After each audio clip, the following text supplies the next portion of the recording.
وأما من أوتي كتابه بيمينه فسوف يحاسب حسابا يسيرا আল্লাহ পাক ডাক দিয়া বলে, গোলাম, কিয়ামতের ময়দানে যারা উঠবা,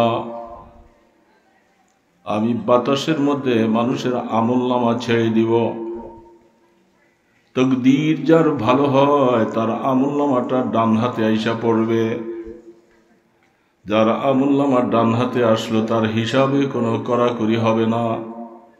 আমি জমিনের মধ্যে কোরআনের মাধ্যমে তোমাদেরকে জানিয়ে দিয়েছি কি আমল করলে আমলনামাটা ডান হাতে আসবে। সেই রাস্তাটা তুমি গ্রহণ করে চলতে থাকো। আশা করা যায় কিয়ামতের ময়দানে আমলনামাটা ডান হাতে আসবে। আল্লাহ না করুক যদি আমলনামাটা বাম হাতে চলে আসে, ঘর বাড়ি দালান কোঠা সর্দারি মাতবরি সব কিছু শেষ হয়ে যাবে। সেদিন চিৎকার করে কলিজাটা ফেটে যাবে বাবা। সেই কথাটা যাদের দিলের মধ্যে মনে আছে, দুনিয়ার মধ্যে তার হায়াতটা সে একটা সেকেন্ড সময়ও সে বেকার কাটাবে না। সব সময় আল্লাহ পাকের গোলামির মধ্যে হায়াত কাটাবার চেষ্টা করবে। যত ওয়াজ নসিহত সব কিছুর মূল এক জায়গায়। আমি দুনিয়ার থেকে যাবার সময় আমি ইমানের দৌলত নিয়ে কবরে যাই, এই আশাটা সকলের। কি বলেন, ঠিক না বেঠি? যার সাথে দেখা হয় বিদায় হওয়ার সময় বলেন, দোস্ত দোয়া করো আল্লাহ যেন ইমানের মওত দান করে। এই কথাটা সবাই বলে। তার মাকসাদ, যেহেতু দুনিয়াতে তো যা কিছু করলাম, মওতের সময় যদি আল্লাহ পাক বন্দা না বলেন, ওই সময় যদি আমার ইমানের মওত না হয়, কোনো কুফুরি শব্দ চলে আসে মুখে দিয়ে, তাহলে আমার জীবনের সব কিছু শেষ। রওনা দিয়েছি আর ফিরে আসা যাবে না। আল্লাহু আকবার। আল্লাহর আশিকরা বলে, मैं तेरे महबूब की शबाहत लेके आया हूँ, हकीकत उसको कर दे, मैं सूरत लेके आया हूँ। মনের আবেগ নিয়ে বলেন, হে আল্লাহ, দুনিয়ার জীবনে যতদিন বেঁচে ছিলাম চেষ্টা করেছি মাওলা তোমার কিছু গোলামি করব, তোমার বন্ধুর তরিকা অনুযায়ী হায়াতটা কাটাবো। তারপরেও পরিপূর্ণভাবে পারি নাই। আমি তোমার বন্ধুর কিছু মহাব্বত অন্তরে নিয়ে আল্লাহ কবরের দিকে আসতেছি। এ আল্লাহ, তুমি দয়া করে আমার এই সুরতটাকে তুমি হাকিকত বানাইয়া দিও। हकीकत और एक चीज है, हकीकत में वही कामिल शिकस्ता दिल जैसे हासिल, बहुत तालिबे खुदा मिलता शिकस्ता दिल नहीं मिलती। বাবা, নামাজ অনেকই পড়ি, মুনাজাত অনেকই করি, তেলাওয়াত অনেকই করি। আল্লাহর আরিফ বলতেছে, আল্লাহ পাক যে জিনিসটা চায়, সুরতের দিকে আল্লাহ দেখতে চান না। অন্তর ভাঙা কার? শেকস্তা দিল কার? অন্তর ভাঙা কার হবে? আল্লাহু আকবার। তু উসে বচা বচা কে না রাখ, उसमें आयना है वे आयना, जो शिकस्ता हो तो अजीज तर है निगाहे आयना साज में। আল্লাহর আরিফ বলে, দুনিয়ার মধ্যে দেখো, ঘরের মধ্যে বিভিন্ন জায়গায় দোকানে আয়না থাকে। আয়নাটা ভেঙে গেলে এটা আর কেউ রাখে না, এ দিয়ে চেহারাও দেখে না, কোনো কাজও করে না। এই ভাঙা আয়নার কোনো দাম নাই। আল্লাহর আরিফ বলতেছে, আরেকটা আয়না আছে যেটা তোমার কলবে বসাই দেওয়া হয়েছে। ওই আয়নাটাকে যত বেশি ভাঙবা তত আয়না বানানোওয়ালার কাছে এটার দাম বেশি বেরবে। তুঝে বচা বচা কে না রাখ, उसमें आयना है वे आयना, जो शिकस्ता हो तो अजीज तर है निगाहे आयना साज में। এই আয়না বানানেওয়ালা কারিগর হলেন আমার আল্লাহ। তিনি বলেন যে গোলাম তুই এই কলবটারে ভাঙ। কেমনে ভাঙবি? আল্লাহ জমিনে পাঠিয়েছ, যেইভাবে কাজ করা বলতেছিলা কিছুই করতে পারি নাই। মন ভরে তোমাকে ইবাদত করে খুশি করতে পারি নাই। জীবনে অনেক অন্যায় নাফরমানি করে ফেলছি। এখন কবরের দিকে যাওয়ার সময় চলে আসছে মাওলা। আমার মতো গোলামের সাথে যদি তুমি একটু ভালো ব্যবহার না করো, আমার জাহান্নাম ছাড়া কোনো উপায় নাই। এই জন্য অন্তরটা ভেঙে দাও বারবার করে মাওলা, তুমি ছাড়া আমার আর কেউ নাই। আজিজি আমজুর মাহা করদা বসে, আজিজি আমজুর মাহা করদা বসে, দেশে মারা গায়রে তু দিগার কাছে। আল্লাহ তুমি ছাড়া আমার আরেকজন কেউ নেই। গোলাম তো আমি তোমার, মাওলাও তুমি একাই। এমন কোনো আর জাত নাই যে যার কাছে যাইয়া আমি ক্ষমা চাইতে পারি। আশ্রয় চাওয়ার মতো কোনো জায়গা নাই, আশ্রয়ের জায়গা একমাত্র তুমি। এই করে তুমি অন্তরটাকে ভাঙো নিরিবিলি বসে বসে। ওয়ারাজুলুন যাকারাল্লাহ খালিয়ান ফাফাযাত আইনা। আল্লাহ রাসূল বলেন তুমি এরকম হও, মসজিদের কোনায়, ঘরের কোনায়, রাত্রি শেষ ভাগে উঠে তুমি আল্লাহ পাকের কাছে কাঁদতে থাকো। এমন ভাবে আল্লাহকে ডাকতে থাকো যেন তোমার চোখ দিয়া পানি পড়তে থাকে। এই হালাত যদি তুমি তৈরি করতে পারো গোলাম, আল্লাহ রাসূল বলে বান্দা মনে রাখবা কিয়ামতের ময়দানে আল্লাহ তোমাকে আল্লাহ তার আরশের ছায়ার নিচে জায়গা দিবে। ওয়ারাজুলুন যাকারাল্লাহ খালিয়ান ফাফাযাত আইনা। চোখ দিয়া ঝর্ণার মতো পানি পড়তে থাকে। মাওলা তখন দেখে আমার গোলাম কেন কাঁদে, কি অপরাধ করেছে। হাদিস শরীফের মধ্যে আল্লাহ রাসূল বলেন লা ইয়ালিজুন নার মান বাকা মিন খাশিয়াতিল্লাহ। এ গোলাম, আল্লাহর হাবিব ফরমান আল্লাহ পাকের ভয়ে কিয়ামতের ময়দানে হিসাব দেওয়া লাগবে, মাওলার সামনে হাজিরা দেওয়া লাগবে। এই ভয় এসে যার চোখ দিয়া পানিগুলি বাইতে শুরু করেছে, রাহমাতে দো আলম বলেন তুমি নিশ্চিত থাকো জাহান্নামে আগুনে তোমাকে স্পর্শ করবে না। লা ইয়ালিজুন নার মান বাকা মিন খাশিয়াতিল্লাহ। আল্লাহ রাসূল বারবার করে দোয়া করতেছেন আল্লাহুম্মা রযুকনি আইনাইনি হাত্তালাতাইন। আল্লাহ তুমি আমি মুহাম্মদের চোখ দুইটাকে ঝর্ণার মতো বানিয়ে দাও। ঝর্ণার থেকে যেভাবে পানি পড়তে থাকে, তোমার ভয়ে তোমার মহব্বতে যেন আমার চোখগুলি পানি পড়তে থাকে। ওই দিন আসা না গিয়ে যেই দিন কিয়ামতের ময়দানে আগুনের লেলিহানের কারণে, দাঁড়গুলি তার উত্তপ্তের কারণে এগুলি সব কয়লা হয়ে যাবে, আংরা হয়ে যাবে। সেই দিনের আগে দুনিয়ার মধ্যে চোখ দিয়া পানিগুলি বের করা আমার গুনাহগুলি মাফ করাবার ব্যবস্থা করো। রাসূল আমাদেরকে তালিম দিয়ে গেছেন, হে উম্মতেরা, আল্লাহর জাহান্নামকে নিবাবার জন্য ভিন্ন কোনো পথ নাই। চোখের পানিতে তোমাকে আল্লাহর জাহান্নাম নিবাইয়া দিবে। যতক্ষণ পর্যন্ত আমি আমার গুনার কথা স্মরণ করে চোখ বেয়ে যতক্ষণ পর্যন্ত পানি না আসবে বাবা, ততক্ষণ পর্যন্ত মনে করতে হবে যে আমার দিলটা কাসওয়াত হয়ে গেছে, দিলটা শক্ত হয়ে গেছে। আল্লাহ পাকের রহমতের তাওয়াজ্জু আমার দিকে এখনো আসেনি। ছোট একটা বাচ্চা মার গর্ভ থেকে পড়ে, তার জরুরত কত কিছু আছে, দীর্ঘদিন সে কথা বলতে শিখে নাই।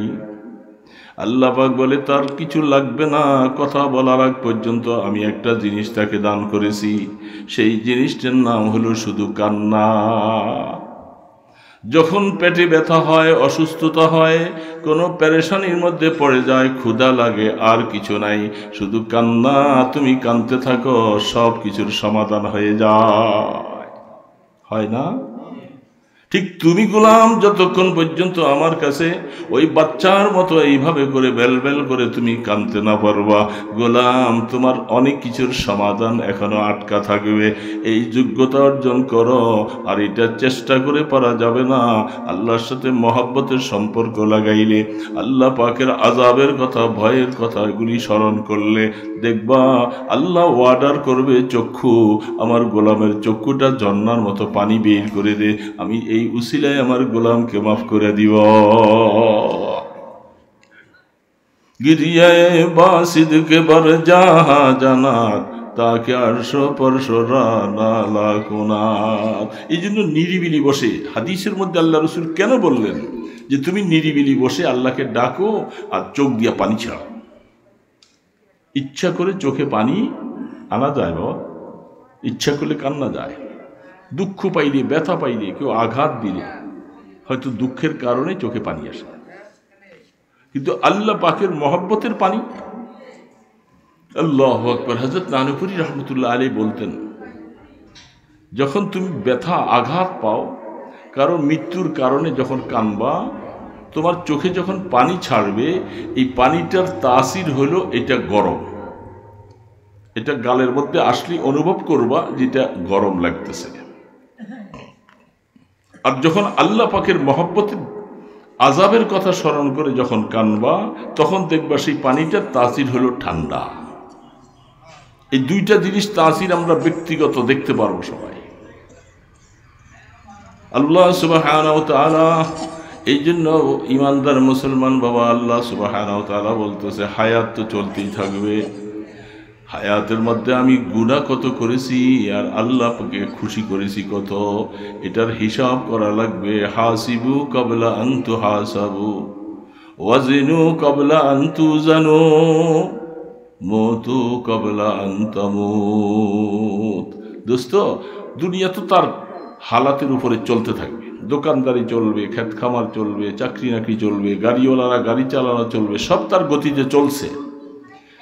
তো এই গতি চলার ভিতরে দেখা যাবে একদিন আমি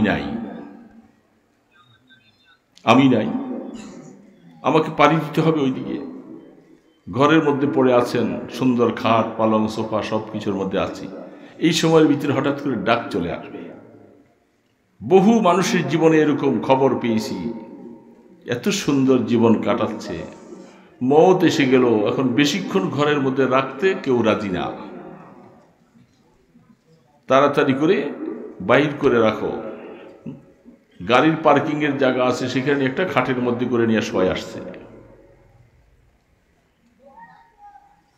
ছোট বাচ্চারা ভয় পায়, সবাই ভয় পায়। কেন ভয় পায়? এই লোকটার কি জিনিসটা নাই? সবই তো আছে, তার এখন রূহ নাই, বাকশক্তি নাই, এখন সবাই ভয় পায়। দুনিয়ার জন্য এত কিছু করলাম, কত নামাজ নষ্ট করেছি শুধু দুনিয়া। ব্যবসা, দোকানদারি, ক্ষেত খামার, চাকরি নকরি, এগুলি করতে যাইয়া জীবনে কত নামাজ নষ্ট করেছি, হিসাব আছে? হিসাব নেই। এক ওয়াক্ত নামাজের জন্য যুবক বাবাদিরা শুনে নাও, অল্প কথা, বেশি কথা বলবো। দুনিয়ার হায়াত, আখেরাতের হায়াত। আল্লাহ পাক কোরআনে বলছেন, তোমার দুনিয়ার 50,000 বৎসর, আখেরাতে একদিন। এত লম্বা সময়, সেই সময়টা আমার সামনে। এই সামনের হায়াতটার জন্য আমি কি করলাম? 50,000 বৎসর এই জমিনে, এই জমিনটাকে পাল্টিয়ে দেওয়া হবে। আল্লাহু আকবার। সারা পৃথিবীর সমস্ত পানিগুলি আগুনে পরিণত হবে। ওয়াইজাল বিহারু সুজ্জিরাত, সমস্ত সমুদ্রের পানিটা জাহান্নামের আগুনের সাথে মিলে যাবে। দাউ দাউ করে আগুন জ্বলতে থাকবে। বাবা, কত বড় সাহস! আগুন সামনে, আমি আল্লাহর সাথে সম্পর্ক না করে ওই দেশে রওনা দিয়েছি। সাহস কত বড়! এক দেশ থেকে আরেক দেশে যেতে হইলে ভিসা লাগে, ভিসা ছাড়া গেলে হ্যান্ডকাপ লেগে যায়, জেলখানা যাওয়া লাগে। আমি আখিরাতের দিকে পাড়ি জমাবো দোস্ত, মাওলার সাথে সম্পর্ক করলাম না। আল্লাহ সুবহানাহু ওয়া তাআলা বারবার বলতেছেন, ওয়া হুয়া মাআকুম আইনামা কুনতুম। এ গোলাম, তুই যে নামাজ না পড়ে শুয়ে রইলি, জুয়ার আড্ডায়, টাসের আড্ডায়, বন্ধুদের আড্ডায় সময় কাটাই দিলি, তোর বাবাই দেখে নাই, স্ত্রী দেখে নাই, কেউ দেখে নাই, আমি আল্লাহ তো দেখতেছি। আল্লাহ দেখেন কি দেখেন না? আল্লাহু আকবার, আল্লাহ পাক দেখতেছেন। তাহলে আমাকে এই কথা যদি মনে থাকে, মা ইয়ালফিযু মিন কাওলিন ইল্লা লাদাইহি রাকীবুন আতীদ। আল্লাহ সুবহানাহু ওয়া তাআলা বলতেছে, বান্দা একটা কথা বলার আগে চিন্তা করবা, এই কথাটা তো আমার আমলনামায় লেখা হবে। এই কথাটা কি আমার আল্লাহর খুশির কথা না আল্লাহর নারাজের কথা বলতেছি? বলার আগে চিন্তা করা লাগবে। আমলনামা ভরপুর হয়ে গেছে, যা কিছু বলবা সব কিছু লিখনেওয়ালা আছে, লিখনেওয়ালা আছে। কিরামান কাতিবিনা ইয়ালামুনা মা তাফআলুন। তাহলে আমি কেমন করে নামাজটা না পড়ে ঘুমাইয়া থাকলাম? দোস্ত, রাত্রি ঘুমাইছি মশারি খাটাইয়া। যদি একটা পিঁপড়া হাঁটতে হাঁটতে যায়, যদি নাকে কানের ভিতরে ঢুকে, আরামের ঘুমটা হারাম হয়ে যাবে। তো আমি তো ঘুমাইয়া গেছি, পিঁপড়াকে পাহারাদারি কে করলো? আল্লাহ পাক বলতেছে, বান্দা তুই তো ঘুমাইতেছিস, আমি ফেরেশতা মুকাররার করেছি, আমার বান্দা ঘুমাইতেছে, যেন পিঁপড়া দিয়ে তার কানে না ঢুকে তোরা পাহারাদারি কর। আমি তো বেখবর হয়ে ঘুমাইলাম, ফজরও চলে গেল, এসও পড়ি নাই। আমাকে আল্লাহ কেন পাঠাইছেন দুনিয়ায়? শুধু এই বিল্ডিং, দালান কোঠা, এই জমিদারি এগুলি করাবার জন্য? দোস্ত বলেন না, এর জন্য পাঠাইছে?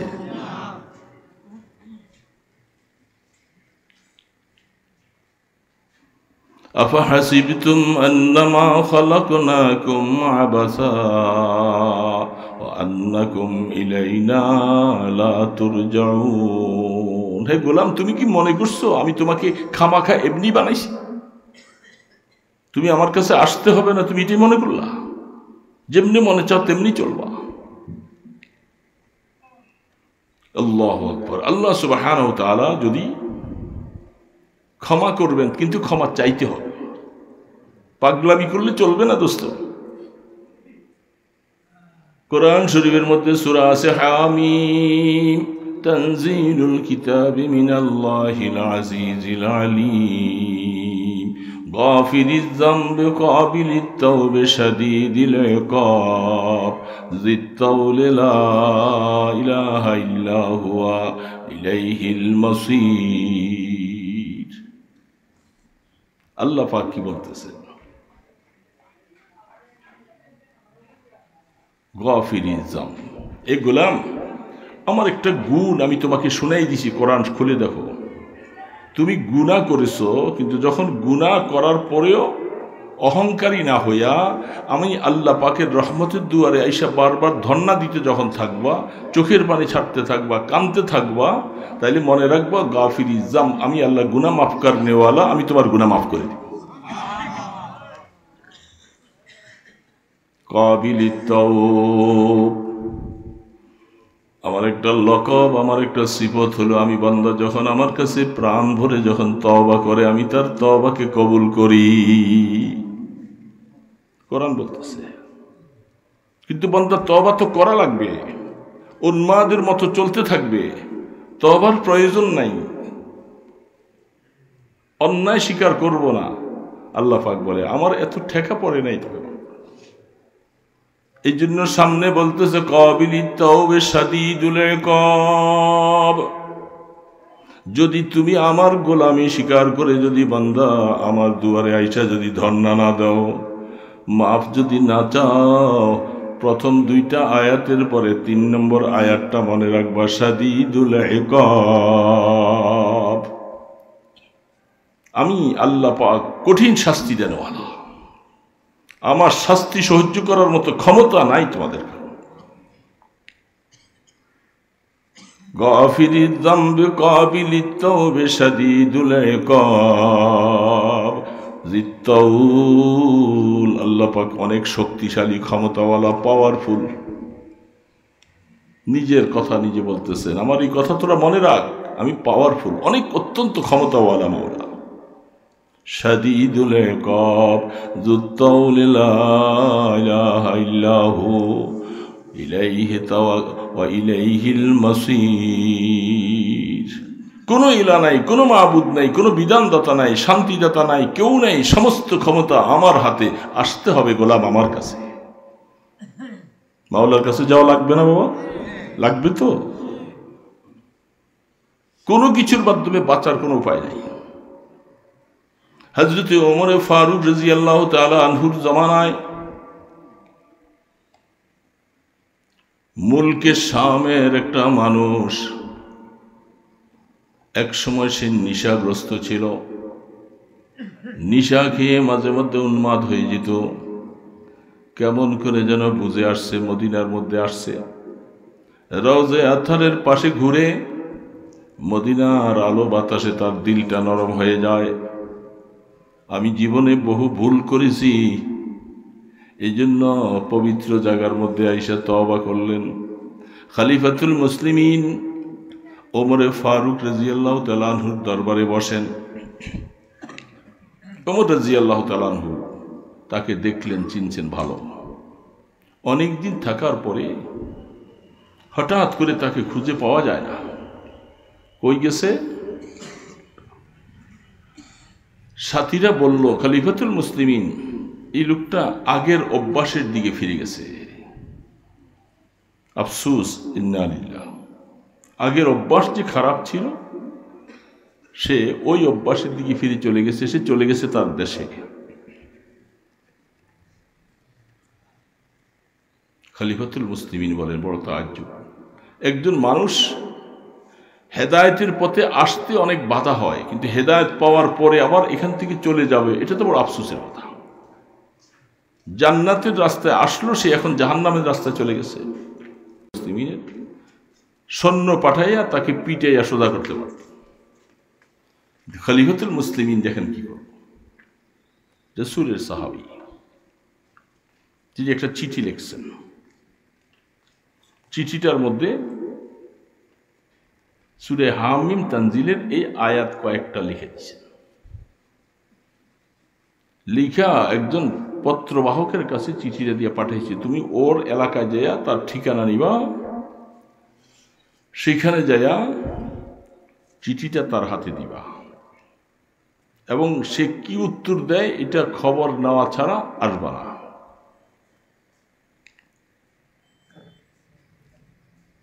ঠিকই সেই পত্রবাহক সফর করে গিয়েছেন, সেই লোকটার কাছে গেছে। সে এমন এক অবস্থায় খুললেন, দেখি কি লেখছে। চিঠির প্রথম দিয়া যখন এই কথাটা লিখছে, হামিম তানজিলুল কিতাবে মিনাল্লাহিল আজিজিল আলিম গাফিরিজ যামবি কাবিলিত তাওবে শাদীদুল ইকাব জিত্তাউল লা ইলাহা ইল্লাহু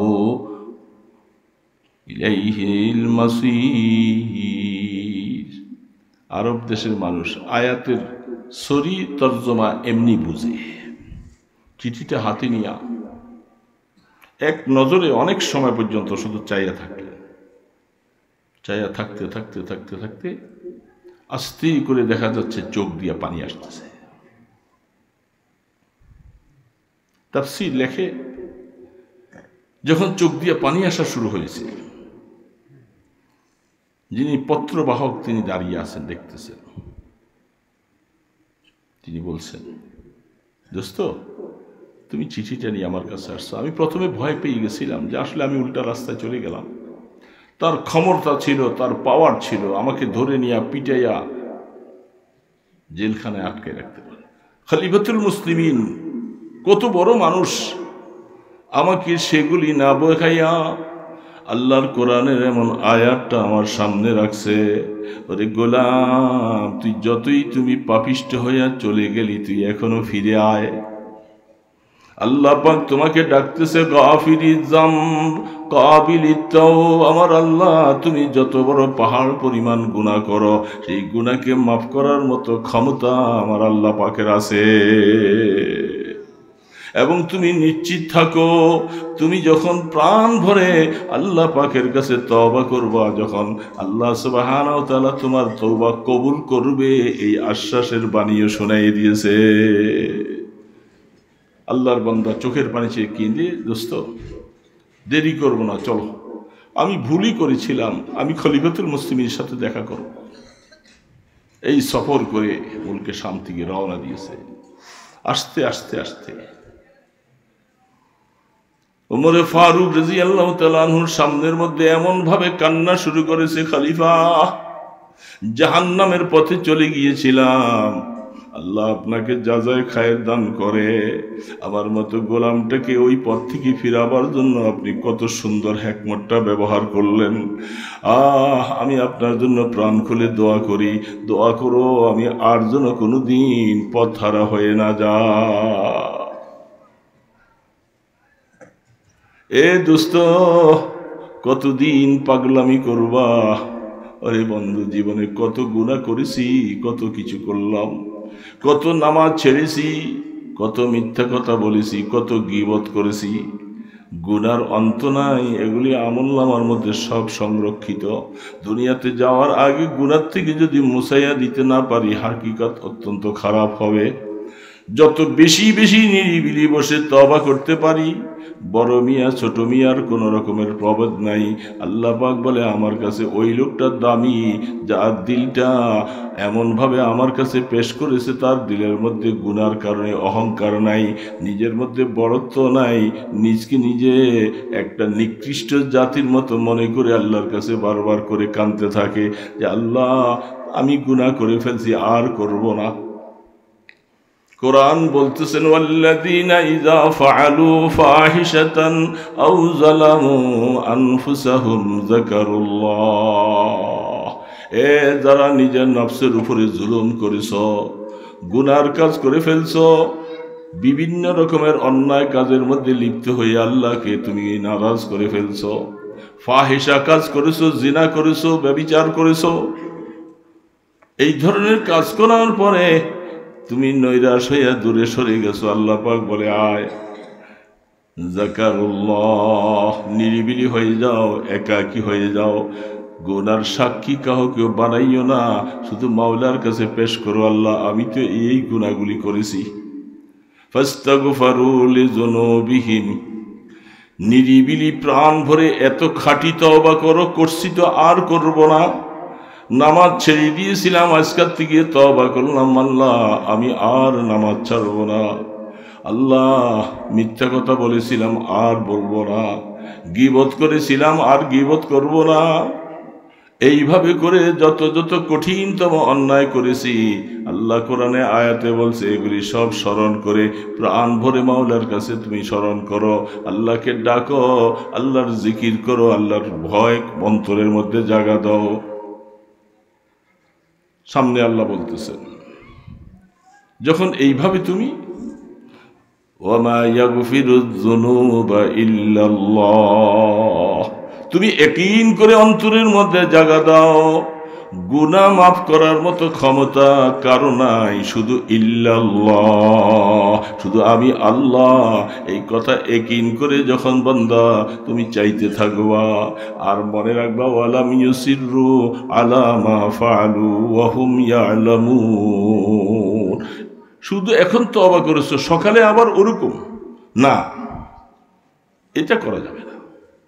বুঝে শুনে আবার গুনার মধ্যে পা দিব না, অজানা বশত অন্যায়ভাবে গুনাহ হয়ে যায়, সেটার জন্য ভিন্ন মাসালা। কিন্তু কোরআন বলতেছে ওয়ালাম ইউসিররু আলা মা ফাআলু ওয়া হুম ইয়ালামুন, জেনে বুঝে আর গুনার দিকে পা বাড়াইবে না। যদি এই হালাত হতে পারো, আল্লাহ পাক আশ্বাস দিয়েছে গুনাহ মাফ করে। এই জন্য দোস্ত, আমাদের গুনাহ এরকম আছে না নাই? আছে না নাই? তাহলে আল্লাহ পাকের এই আয়াতগুলি সামনে রেখে আমাকে আল্লাহর সাথে মোয়াবেলা পরিষ্কার করা দরকার না? মুআমেলা পরিষ্কার। মানুষের হক নষ্ট করব না। অনেক সময় আপনাদেরই দিকে নাই, গত পরশুদিন এক লোক এসে বলল তারা 5টা ভাই দুনিয়ার থেকে চলে গেছে, ছেলেটা আলেম হয়েছে, বাবা তার জন্য একটা ভাগ করে দিয়েছে, এটার মধ্যে তুই থাকবি, তোর জন্য ছেলেটা এখানে সুন্দর একটা ভবন বানাইয়া মাদ্রাসা করছে। অন্যান্য ভাইয়েরা তাদেরকে ভাগ দিয়েছে, কিন্তু বাড়ির অংশটা বন্টন করে নাই। 2 ভাই দখল করে আছে, এখন কোথাও বিচার দিয়েও পাইতেছে না। বলে সে লেখাপড়া করছে, বাবা তার লেখাপড়ার খরচ দিছে না, এই জন্য আমরা তাকে এখন সম্পদ দেব না। আরেকজন, তারা 7 ভাই, এই চাঁদপুর আসবার সময় মাহফিল থেকে আসতেছিলাম মহামায়া বলতেছিল, আমার ভাইয়েরা আমরা 7 ভাই, আমি আলেম হইছি, আমাকে এমন একটা অবস্থা রাখছে, কোনো একটু সম্পত্তি ভাগ করেও দেয় না, কিছু না। মা যতই বলতেছে মার কথা কেউ শোনে না, বাবা নাই। আলেম হইয়া কি অবস্থায় আছি।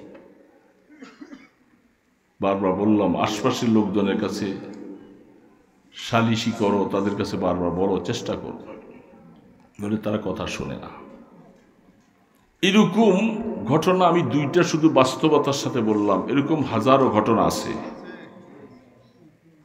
বাবাও ইচ্ছা করে অনেক সময় মেয়েদেরকে তাদের সম্পদ থেকে বঞ্চিত করে ছেলেদের নামে দিয়ে দেয়। এরকম বাবা আছেন অনেক সময়। খবরদার, আল্লাহ রসুল দুনিয়ার থেকে যাওয়ার আগে মসজিদে নববীর মধ্যে এলান করলেন, এ সাহাবায়ে কেরাম, আমি দুনিয়ার থেকে চলে যাওয়ার সময় কাছেই গেছে, তোমরা যদি কেউ আমার কাছে কোনো হক পাওনা থাকো, আমি দুনিয়ার থেকে যাওয়ার আগে আমার থেকে হকটা নিয়ে নাও। এই কথাটা দলিল প্রমাণ যে উম্মত আমি কার হক কোথায় নষ্ট করেছি, গুনাহ যেগুলি করেছি এগুলি মাফ করবেন আল্লাহ, কিন্তু পরের হক যেগুলি নিয়ে আমি কবরের দিকে যাচ্ছি, সেটা যেতে রসুল নিষেধ করেছে। রসুল নিজে সরাসরি রহমতের দো আলম মসজিদে নববীতে এলান করে দিলেন। আল্লাহর পয়গম্বর কি হায়াতটা এরকম যে কারো হক নষ্ট করেছে? হতে পারে, যে তিনি এলান করেছেন। কোন ফাঁকি দিয়ে, কোনখান দিয়ে কারো হক আমার কাছে রয়ে গেল কিনা। আল্লাহু আকবার। একজন সাহাবী দাঁড়াইছেন, একজন সাহাবী দাঁড়াই বলেন, ইয়া রাসূলুল্লাহ, আমার একটু হক আছে আপনার উপরে। পুরো মজমা সাহাবায়ে কেরাম যখন আল্লাহর রসুল এই কথা বললেন, সাহাবারা এমনি কাঁদতেছে। রসুলের কাছে হক পাওনা এমন কি জিনিস, দুনিয়ার থেকে যাওয়ার আগে রসুল এটাকে মুআমেলা সাফ করে যেতে চায়।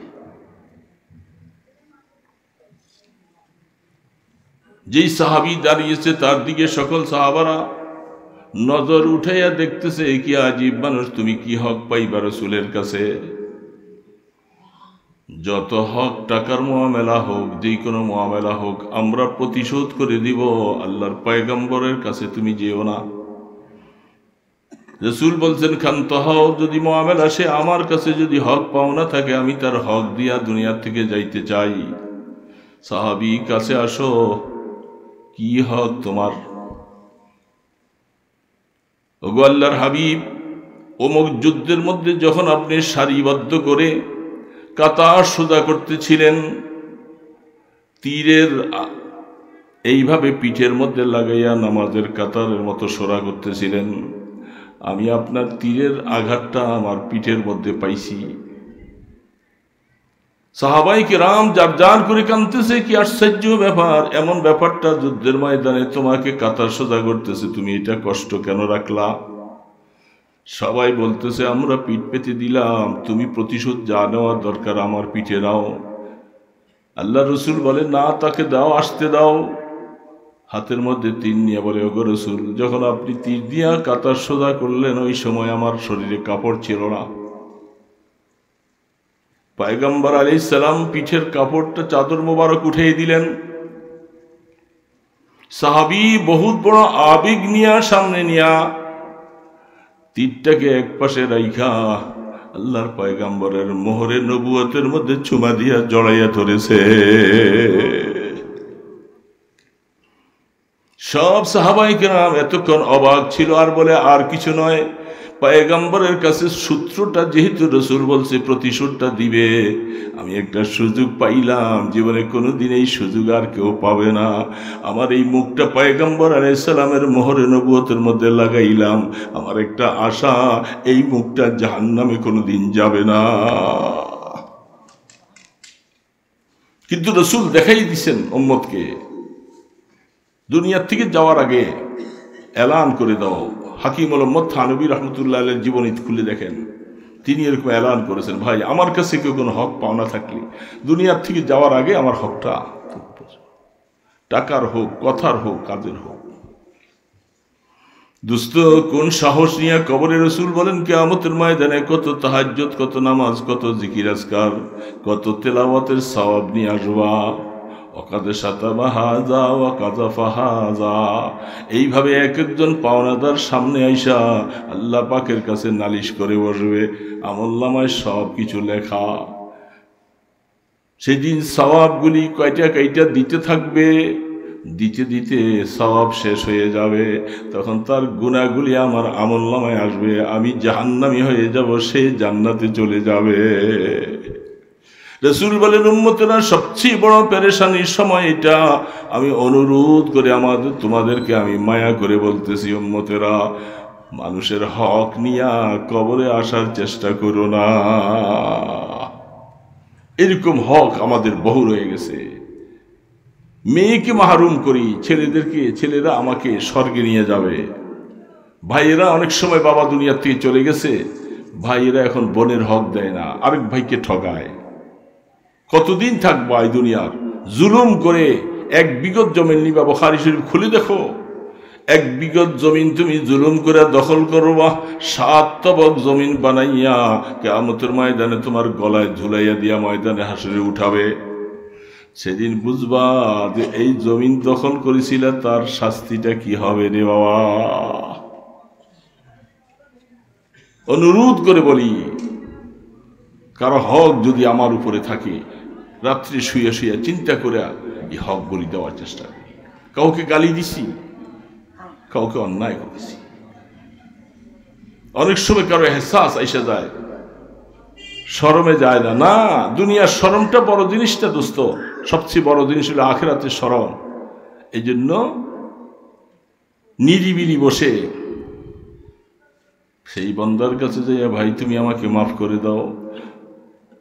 পিছনে গীবত করেছে গত 1 সপ্তাহ আগে, জোহরের নামাজ পড়ে মসজিদ থেকে হাঁটতে পারি না, অসুস্থ মানুষ, সিঁড়িতে উঠতে পারি না, দুইজনে ধরে ধরে উঠায়, স্ট্রোকের রুগী, প্যারালাইসিসের রুগী আমি। এতটুকুতে আল্লাহ আমাকে এখন চালাইতেছে, এটা তো আল্লাহ পাকের অপার মহিমা। ছিলাম বিছনায় শোয়া, এই জন্য চলতে পারি না। এটা তো দূরওয়ালারা কেউ বুঝে না, যারা কাছে থাকে তারা হালাত বুঝে যে আমি কত অসুস্থ। তারপরেও এখন আল্লাহর বান্দাদের এই মহব্বতে দূরে দূরে যাই, কষ্ট করি। একটা লোক বলতেছে, হুজুর একটু কথা বলবো, আসেন। কামরা দিয়ে বসলাম, বলে গ্লাসটা কমাইয়া দাও। সেই লোকটা কি বলতে চায়, আমার সামনে বসে সে চোখের পানি ছেড়ে দিছে। কিরে বাবা কাঁদতেছো কেন? হুজুর কাঁদতেছি, আসলে আপনার কাছে আমি একটু মাপ চাইতে আইছি। আমি বেদাতি মৌলবী ওই তাহের শাহ, সেই এলাকায় আমার বাসা, তাদের সাথে চলে আপনাকে আমি অনেক গালিগালাজ করেছি, অনেক গালমন্দ বলছি। আমি পরে বুঝতে পারছি যে আসলে আমি যে ভুল করতেছি। আল্লাহ আমাকে বুঝ দিছে, এখনো হায়াতে আপনি বেঁচে আছেন, আমি মাপ না চাইয়া নিলে তো এটার জন্য আমাকে শাস্তি ভোগ করতে হবে। এই জন্য আসছি, আপনি আমাকে আল্লাহর রাস্তায় মাফ করে দেন। চোখের পানি ছেড়ে কাঁদতে শুরু করলেন। বললাম যে বাবা, আপনি যে আমাকে গালি দিছেন আমি তো শুনিও নাই, জানিও না। আপনি এসে এখন বলছেন, এখন শুনলাম। আমি আপনাকে মাফ করে দিই, আল্লাহ যেন আপনাকে মাফ করে দেয়, মাফ করে দেয়। এই যে তার এহসাস, অনুভূতি আসছে, এরকম আমরা অনেক সময় অনেককে পিছনে অনেক কিছু বলছি, সে জানে না, আমি তো জানি। এই জন্য পরের হক আল্লাহর জন্য বলতেছি, বাবা এই পরের এই হকটা নিয়ে কবরে না যায়।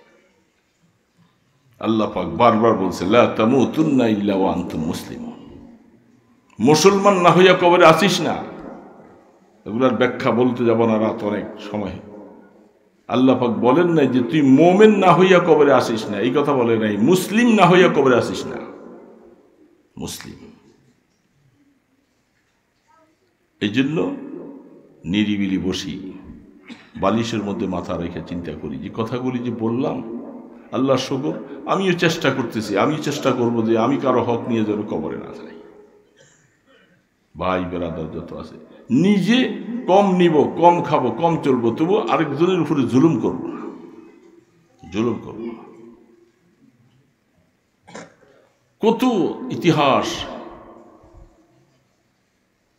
ইমামে আজম আবু হানিফা রহমতুল্লাহ আলাইহির জিন্দেগি তালাশ করেন, কত বড়, কত দিনার দেরহামের ব্যবসা, শুধু একটা ত্রুটিওয়ালা কাপড়, এটা বিক্রেতা তার ম্যানেজার প্রকাশ করা ছাড়া বিক্রি করছিল, যে তুমি ধোঁকা দিয়েছ, খারাপটা তুমি ভিতরে রাইখা ঘাটতিটা তুমি বিক্রি করছো। এই সম্পূর্ণ ওই ব্যবসার যা মূলধন, ব্যবসা সহ সম্পূর্ণটা তিনি আল্লাহর রাস্তায় দান করে দিয়েছে। ইমামে আজম আবু হানিফা এমনি ইমামে আজম হয় নাই বাবা, এমনি হয় নাই। আমরা কথা তো অনেক বলি, অনেক কথা বলি, আমার হালাতটা কি এটা তো আমি জানি। সাহেবুল বাইতে আদরা বিমাফি, মানুষের জন্য লম্বা কথা বলতে পারি, বলি, কিন্তু আমার হালাত। আতা'মুরুনা আন-নাসা বিল বিররি ওয়া তানসাউনা আনফুসাকুম ওয়া আনতুম তাতলুনাল কিতাব। মানুষকে নসিহত করতেছো, অথচ তুমি সে নসিহত ভুলে গেছো, ভুলে গেছো। ওই বুখারী শরীফের ওই হাদিসটা আছে, রাসূল করিম সাল্লাল্লাহু আলাইহি সাল্লাম জাহান্নামের অবস্থা দেখতেছে যে একজন মানুষ, তার নারী ভুঁড়িগুলি সব বেরিয়ে গেছে, সে আগুনের তাপে ঘুরতেছে, মানুষ চতুর্দিকে দাঁড়িয়ে আছে। জিবরিল আলাইহিস সালামকে জিজ্ঞাসা করলেন, মান হুয়া ইয়া জিবরিল, কে? বলে এই লোকটা আপনার উম্মতের ওয়াইজ মুবাল্লিগ, মানুষকে নসিহত করে, নিজে আমল করে নাই, এই তাদের শাস্তিটা এরকম হবে। সাবধান, মাইকের সামনে এসে কথা বলা বড় কঠিন কথা। মানুষ কি বলবো, আর আমি আমল করব না, আমি এটা নিব না, তাহলে তো শাস্তি আসতেছে। এই জন্য দোস্ত, সংক্ষেপে কথাটুকু বলে গেলাম। মুআমেলা সাফ করতে হবে দুনিয়ার, আল্লাহর সাথে যে মুআমেলা এটা শেষ করতে হবে, বান্দার সাথে মুআমেলা এটাও শেষ করো। কারো হক নিয়ে দুনিয়ার থেকে যেন না যায়। হাদিসের মধ্যে আসেন, মুসলিম শরীফে আসছেন, তিরমিজিতে হাদিসটা আসছে, জানাজা আসছে আল্লাহ রসুলের সামনে। রসুল জিজ্ঞাসা করলেন, আল্লাহু দাইনুন, এই লোকটা কি ঋণগ্রস্ত? সাহাবারা বললেন, সে ঋণগ্রস্ত, 1 দেরহাম ঋণ আছে, 1 দেরহাম তার পরিশোধ করার মতো দেরহাম আছে। ফাসাল্লা রাসূলুল্লাহ সাল্লাল্লাহু আলাইহি ওয়াসাল্লাম, রাসূল তার নামাজে জানাজা পড়াইলেন। ফাউতিয়া বিরাজুলিন আখার, একটু পরে আরেকটা লাশ আসছে। রাসূল জিজ্ঞাসা করছেন, আল্লাহু দাইনু, তার কি ঋণ আছে? বলে, হ্যাঁ ঋণ আছে। শোধ করার মতো ব্যবস্থা? শোধ করার মতো ব্যবস্থা পুরাপুরি নাই। রাসূল বলেন, আমি জানাজা পড়াবো না। একজন সাহাবী হযরত আবু কাতাদা রাদিয়াল্লাহু তাআলা আনহু বলেন, ইয়া রাসূলুল্লাহ, দাইনুহু আলাইয়া, তার ঋণটা আমি আমার কাঁধে নিয়ে নিলাম, আমি শোধ করে দিব। রাসূল জানাজা পড়লেন। 3 নম্বরে আরেকজন আসছেন, তার ঋণ অনেক, ঋণ শোধ করার কিছু নাই।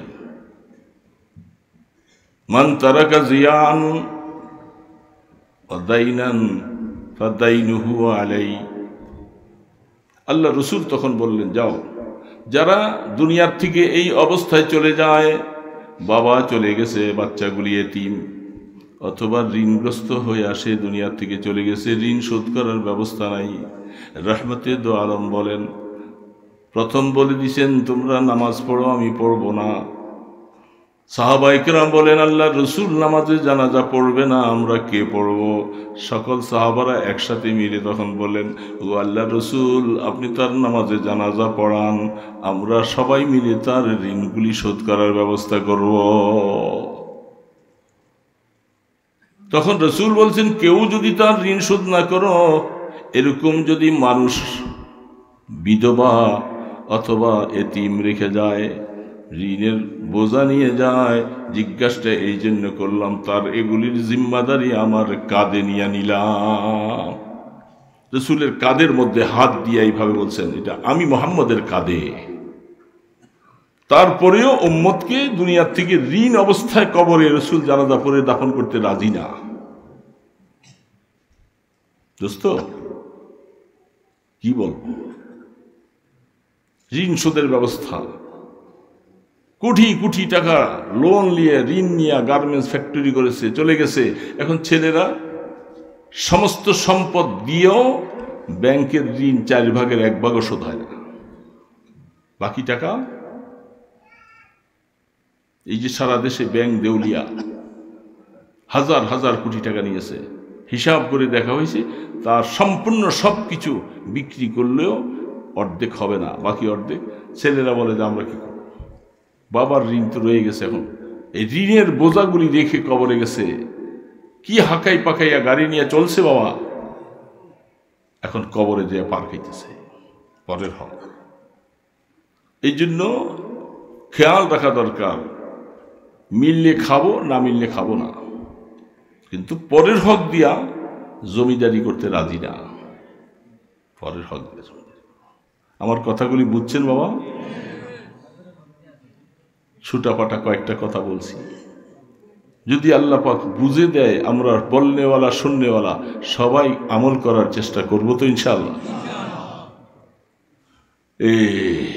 এই জন্য ছোট্ট আয়াত পড়েছিলাম, আম্মা মান খাফা মাকামা রাব্বি ওয়া নাহান নাফসা আনিল হাওয়া। খাহিসাতে নাফসানি, মানুষকে এগুলি ব্যাখ্যা বলবো না, সময় নাই। মানুষকে গুনার দিকে যে কিভাবে ধাবিত করে, যুবকরা রাস্তার মোড়ে মোড়ে বসে বসে এই ফেসবুক দেখে, হ্যাঁ আরো কি কি যেন ইউটিউব আরো কি দেখে, এর মধ্যে অশ্লীল ছায়া ছবি, হ্যাঁ নারী নর্তকীর ছবি, এগুলি সব দেখে দেখে রাত কাটায়। কত যুবক তার জুয়ানি শেষ করে ফেলছে এগুলি দেখতে দেখতে, রাত্রে যে শোয়, নাইট প্রেশার হয়ে যায়। এখন এইভাবে হতে হতে বাবা আইসা বলতেছে, হুজুর ছেলেটা তো একেবারে কেমন জানি পাগলের মতো, বলে আরো বেশি বেশি করে তাকে ফেসবুক দেখতে বলেন, ছেলে ভালো হবে। লাইফ শেষ করে নিচ্ছে, জীবন শেষ হয়ে যাচ্ছে গুনার মধ্যে। এগুলি আমাদের যুবকদের ধ্বংসের কারণ। এইভাবে নারী পুরুষ চলছে, বেপর্দায় আমাদের সাইলাব চলছে, রাস্তায় বেরিয়ে যায় আর চোখ দিয়ে সেদিকে তাকাই। আল্লাহু আকবার। আমি কানে ধরে বলতেছি, রাস্তায় চলবো, বেগানা নারী পড়ে যাবে আর চোখ সেখান থেকে ফিরিয়ে রাখবো। আমি ওয়াদা করতেছি, আপনারা পারবেন?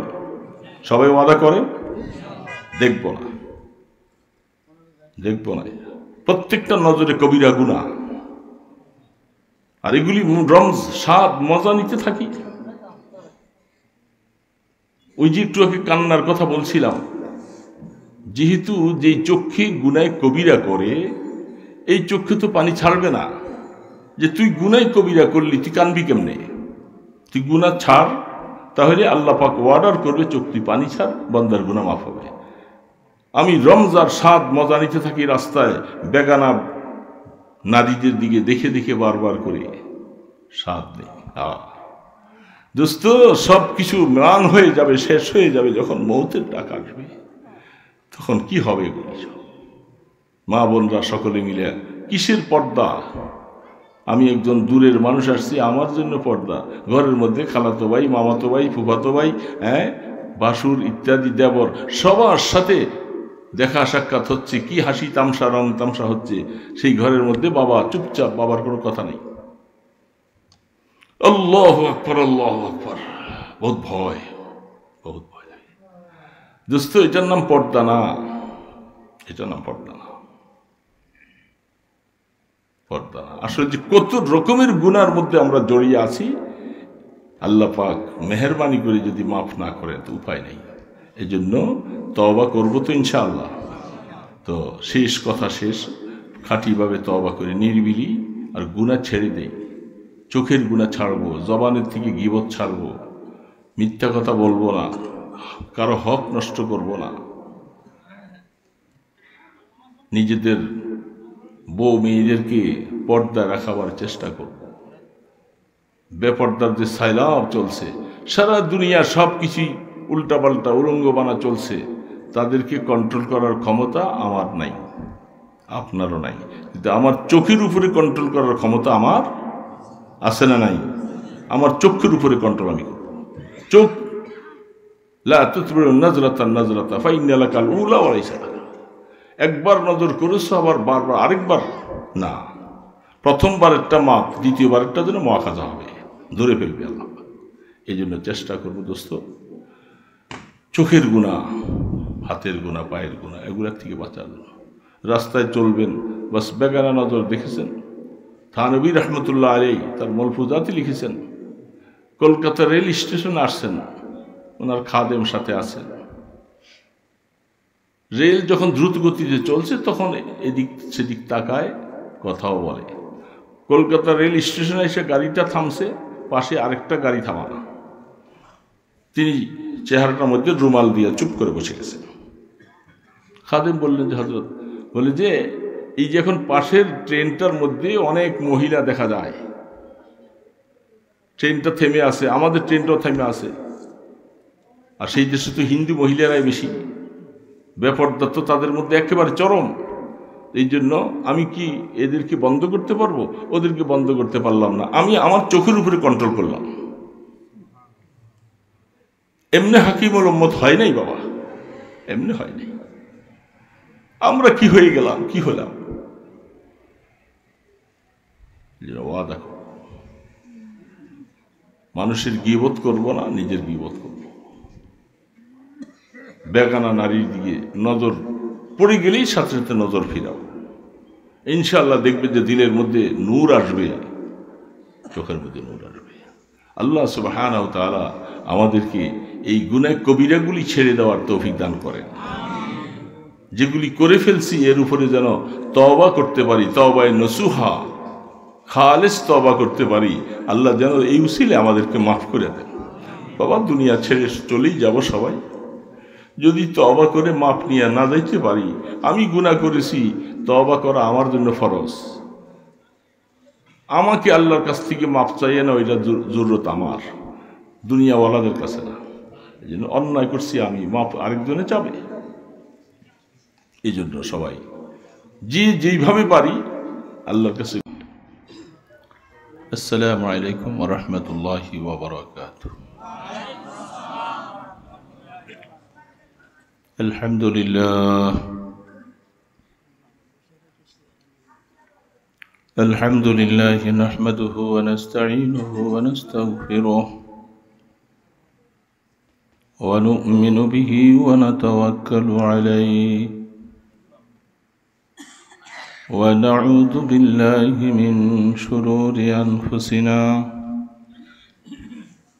ونعوذ بالله من شرور أنفسنا